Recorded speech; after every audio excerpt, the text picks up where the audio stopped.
Hello and welcome home. This is definitely the most scary and spooky of all my pieces. Not just this month, but in general. I don't typically skew this dark, even though it's still kinda cute. This piece was actually the first I'd done for this spooky month a few weeks ago, and at that time I had the intention of doing more pieces, so things would ramp up slowly throughout the month, get creepier as time went on, and this wouldn't seem that out of place. But alas, life has a way of throwing all your best plans to waste, and instead of doing all the lovely, wonderful pieces I had planned, I spent my time in other equally important ways. And seeing as the spooky season is about to come to a close this week, the rest of Spookfest will have to wait its turn for another year. However, even though it doesn't fit with the rest of anything I do, I still wanted to post this one and have a chat about the series that inspired this, as well as why I love spooky things so much in the first place. Unlike what I did with Coraline, I listened to the book version of The Haunting of Hill House first. I had been on the hunt for an audiobook. It sounded like a title I'd heard before, and the narrator was very good, so I stuck with it. But that is where the praise ends. The book didn't have much going on. I felt like Shirley Jackson had a wonderful atmosphere and a very clear idea that this house was meant to be something very unusual and foreboding. But the plot fell short. The series really stepped it up. Instead of doing something based on the book, they chose to be inspired by that shadowy and mysterious atmosphere that Shirley Jackson painted so well. Indeed, they did pull a number of quotes and names from the book, but the similarities simply guided the inspiration instead of dictating the plot.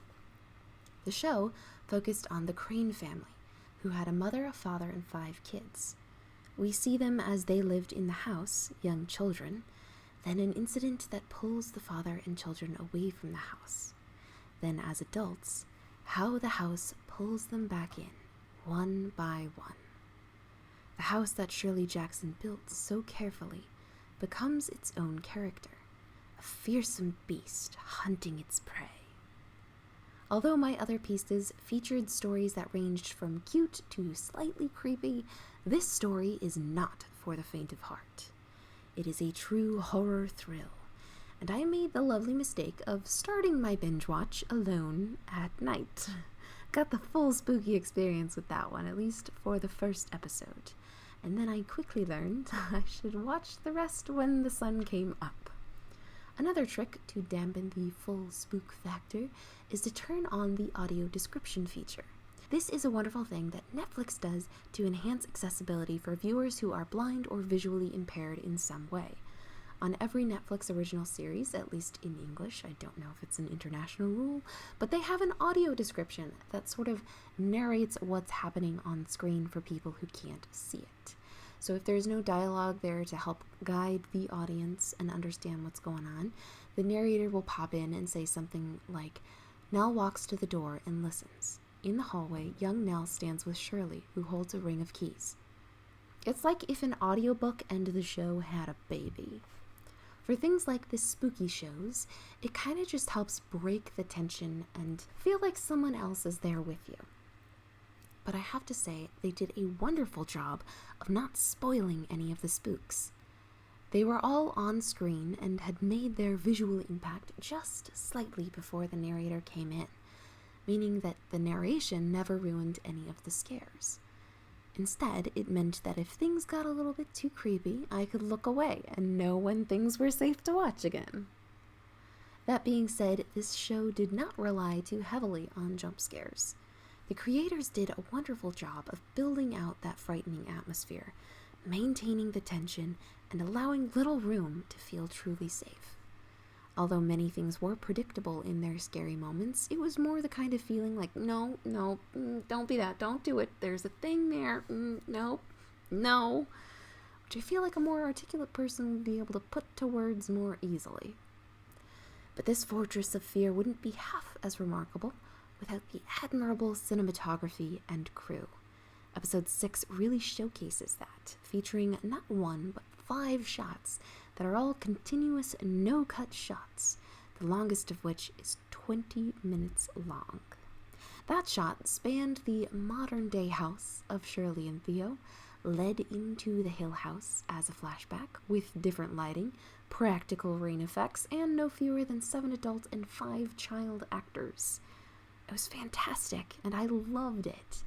And I have nothing but respect for how hard that must have been. I also loved that this show plays on real-life fears. Not just some mythical monster or obvious villain of a killer. A big part of why I love spooky stories is that it distracts me, and it provides a reason for my own anxiety to latch onto. And then, if it's a good story, a reasonable conclusion that can provide closure for those fears. This was a strong show for that. This piece pulls a few elements from the show that are also in the book. In both, Nell and company find writing on the walls of the house that reads, "Come home, Nell," that later gets added to. In the series, Nell is haunted by a character that she nicknames the Bent Neck Lady. When she gives the nickname, she's very young. It's a very descriptive and appropriate name, I think.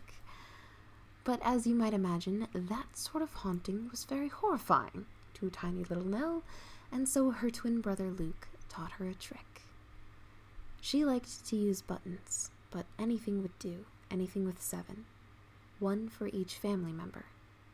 There were 7 steps between her and her brother's bed. Luke in the series had a habit of pacing back and forth 7 steps. 7 will keep you safe, he said. And of course, to finish it off, the black mold that crept its way through the house. By now, having done just a few other pieces within the time between this one and now, there are many things I would fix or change. But instead of fixating on those things, I shall celebrate the fact that I can feel like I've grown in such a short time. That's quite encouraging, and I hope to keep growing and keep moving forward. Until then, I'll keep the porch light on for you. Thank you so much for watching. I hope to see you next time with something lighter and nicer to finish off the spooky month with one last simple piece.